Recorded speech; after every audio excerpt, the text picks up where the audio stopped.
إن الحمد لله نحمده ونستعينه ونستغفره ونعوذ بالله من شرور أنفسنا ومن سيئات أعمالنا من يهده الله فلا مضل له ومن يضلل فلا هادي له أما بعد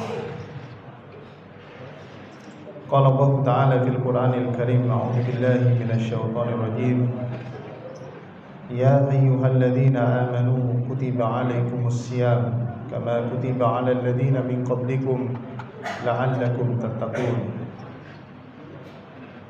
Jamaah salat Isya dan salat tarawih rahimani wa rahimakumullah. Puasa adalah salah satu ibadah yang istimewa, yang kata Rasulullah SAW tiada bandingannya. Salah satu faktor yang menyebabkan puasa itu istimewa selain daripada keutamaan puasa itu sendiri adalah hikmah puasa. Allah Subhanahu wa taala ketika memerintahkan kepada kita puasa, tidak mungkin tidak ada hikmahnya. Pasti banyak hikmahnya. Paling tidak ada 7 hikmah di dalam ibadah puasa itu yang insya Allah kita kaji pada kesempatan malam ini. Hikmah puasa yang pertama adalah tazkiyatun nafs, menyucikan jiwa. Mengapa?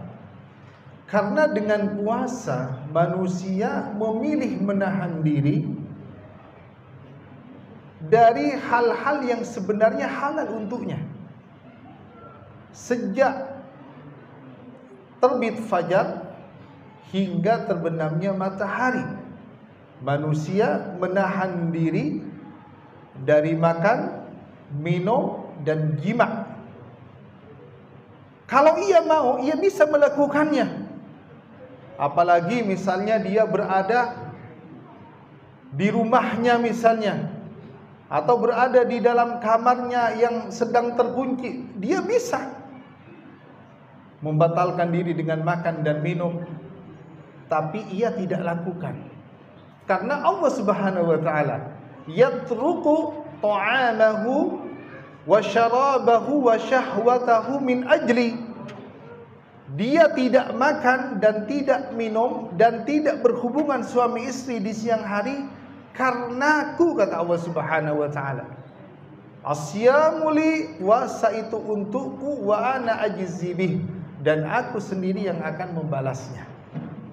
Dari sinilah hikmah bahwa ia menahan nafsu yang merupakan bagian dari kotoran jiwa.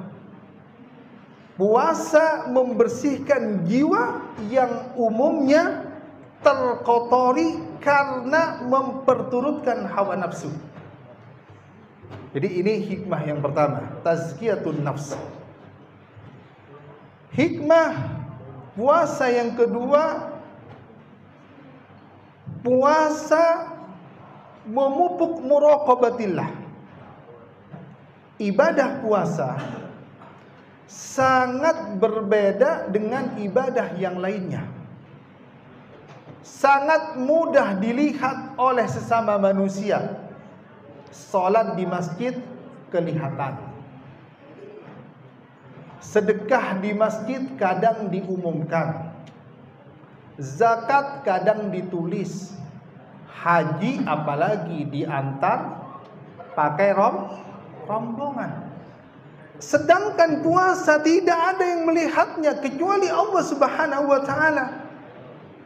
Misalnya ketika dia melihat makanan yang enak, makanan yang lezat, dia tidak berani memakannya. Ketika ada di depannya minuman yang menggoda, apalagi di saat siang hari, dia tidak berani meminumnya. Karena kenapa? Karena dia memiliki kesadaran diawasi oleh Allah Subhanahu wa taala. kalau sifat muraqabatillah ini kita bawa ke dalam kehidupan kita sehari-hari, saya yakin tidak ada orang yang korupsi. Saya yakin tidak ada orang yang pembohong. Saya yakin tidak akan ada orang yang suka menzalimi. Karena kenapa? Karena sudah tertanam pada dirinya muraqabatillah, merasa diawasi oleh Allah Subhanahu wa taala. Dan itulah memang tujuan daripada puasa, la'allakum tattaqun, agar kita menjadi orang-orang yang bertakwa. Kalau kita kadang mendefinisikan takwa menjalankan perintahnya dan menjauhi larangannya. Tetapi Imam Ali radhiyallahu anhu mendefinisikan takwa al-khaufu minal jalil. Orang yang bertakwa, kata Imam Ali, dia takut kepada Allah Subhanahu wa taala. Maka kita sering mendengar hadis, ittaqillah haitsuma kunta. Bertakwalah kalian kepada Allah dimanapun kalian berada. Takutlah kalian kepada Allah dimanapun kalian berada. Takut kepada Allah bukan hanya di masjid, dimanapun. Ini hikmah yang kedua. Hikmah puasa yang ketiga, melatih kesabaran. Bulan Ramadan disebut juga dengan Syahrus Sabri, bulan kesabaran. Kenapa dikatakan demikian? Karena pada bulan ini umat Islam dilatih untuk bersabar melalui ibadah puasa. Menahan lapar, latihan kesabaran. Menahan haus, latihan kesabaran. Menahan amarah, latihan kesabaran.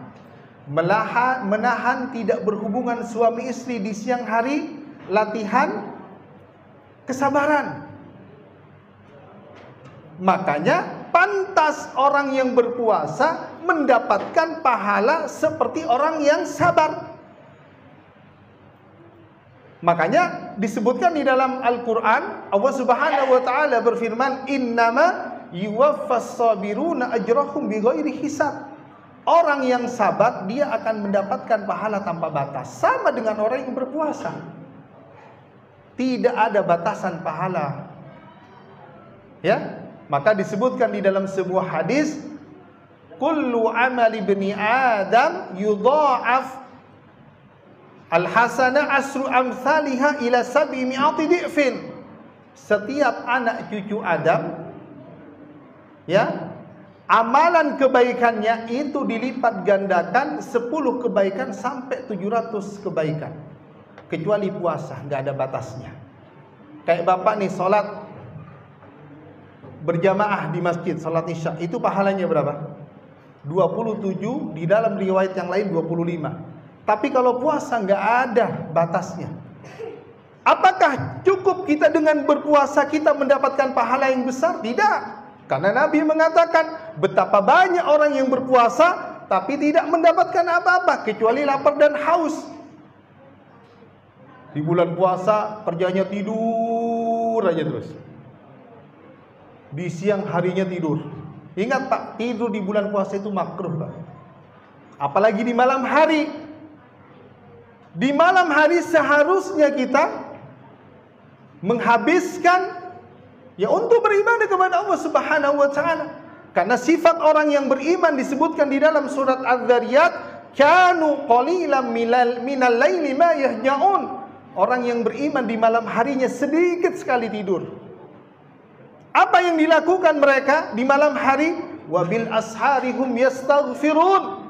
Mereka banyak-banyak beristighfar. Tapi orang sekarang cerdas. Ya kan, saya kan sholat tarawih bersama imam Pak Ustaz. Kan pahalanya seperti orang yang sholat semalam suntuk. Ngapain saya capek-capek ya beribadah semalaman. Ya. Kan begitu Pak? Pintar mengeluarkan dalil.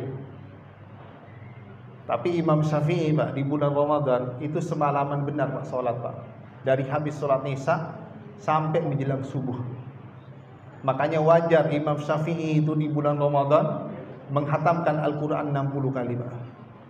Sekarang kita masuk Ramadan yang keempat. Sudah ada yang hatam? Lah. Sudah ada yang hatam? Belum. Masuk juz 4? Belum. Jadi haruslah ada target di bulan Ramadan ini, kita harus ya paling tidak minimal sekali kita menghatamkan Al-Quran. Yang selanjutnya hikmah puasa, karena saya dibatasi waktu 15 menit. Ini luar biasa ya. Karena ada sebagian dari kita besok ngantor ya Pak ya. Kasihan. Hikmah yang terakhir daripada puasa kita, melatih keistiqomahan. Alhamdulillah Pak, di bulan Ramadan kita dididik untuk istiqomah. Alhamdulillah Bapak dengan adanya bulan Ramadan, sholat berjamaahnya istiqomah di masjid. Benar nggak? Benar nggak Pak? Buktinya apa? Full masjidnya. Nggak tahu bertahan sampai berapa hari. Nggak tahu istiqomahnya ini sampai bertahan berapa hari. Ayo Pak, kita sekarang berjanji bersama-sama. Siap tidak kalau Bapak menjaga sholat isya dan sholat tarawih sampai akhir bulan Ramadan? Siap tidak? Nggak kompak, pasti ada yang sudah pesan tiket nih. Siap tidak Bapak sholat tarawih sampai akhir bulan Ramadan bersama imam? Nah, tuh kan, ini di belakang nggak ada yang siap. Saya curiga udah pesan tiket kayaknya nih. Apalagi sudah tidak ada pembatasan lagi, sudah normal. Kayaknya sudah siap-siap nih mau pulang kampung. Kita bersyukur Pak, dengan adanya bulan Ramadan kita bisa melaksanakan sholat berjamaah ke masjid 5 waktu. Yang sebelumnya kita tidak pernah sholat berjamaah ke masjid. Dengan adanya bulan Ramadan kita bisa sholat qiyamul lail tiap hari. Yang sebelumnya kita jarang sholat qiyamul lail. Dengan adanya bulan Ramadan kita jarang membaca Al-Quran. Di bulan Ramadan kita tiap hari membaca Al-Quran. Dengan adanya bulan Ramadan yang kita jarang bersilaturahmi, di bulan Ramadan kita bisa silaturahmi. Itulah salah satu hikmah datangnya bulan Ramadan. Aqulu qouli hadza wastaghfiru innahu wal ghafurur rahim. Assalamualaikum warahmatullahi wabarakatuh.